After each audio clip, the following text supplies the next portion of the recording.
অন্তর্বর্তী সরকারকে বিএনপি মহাসচিব যা হয়ে গেছে এখন সমাধান করুন। কি হয়েছে? সমাজের দর্শকবৃন্দ, আপনারা হয়তো ভাবছেন কি হয়েছে। আসলে একটি ঘটনা ঘটে গেছে যেটির মাধ্যমে বাংলাদেশের রাজনীতিতে একটি এলোমেলো হাওয়া বইতে শুরু করেছে।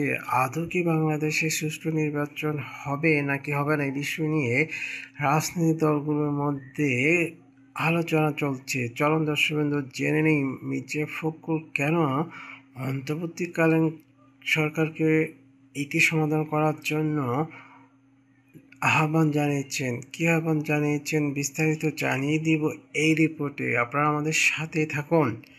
জুলাই সনদ বাস্তবায়ন এবং গণভোট নিয়ে দেশের রাজনীতি অঙ্গনে যে সংকট দেখা দিয়েছে সেটির জন্য অন্তর্বর্তী সরকার ও ঐকমত্য কমিশনকে দায়ী করেছেন বিএনপি মহাসচিব মির্জা ফখরুল ইসলাম আলমগীর।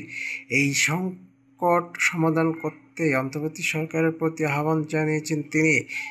বিএনপি মহাসচিব বলেন, সরকারের কাছে আহ্বান থাকবে যা হয়ে গেছে এখন সমস্যাগুলো সমাধান করেন, যাতে সবাই একই সঙ্গে নির্বাচনের দিকে এগোতে পারে এবং জনগণের কল্যাণের জন্য কাজ করতে পারে।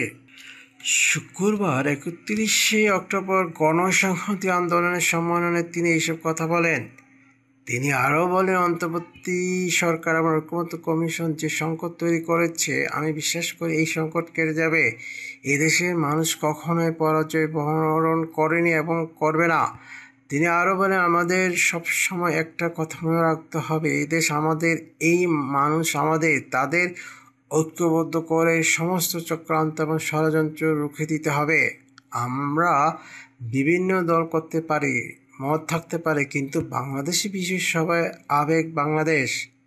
বিএনপি মহাসচিব আরও বলেন, অন্তর্বর্তী সরকারের সঙ্গে অতীতেও ছিলাম, ভবিষ্যতেও থাকবে, কিন্তু নিজেরা যে সমস্যা তৈরি করেছেন তার থেকে বেরিয়ে আসতে হবে।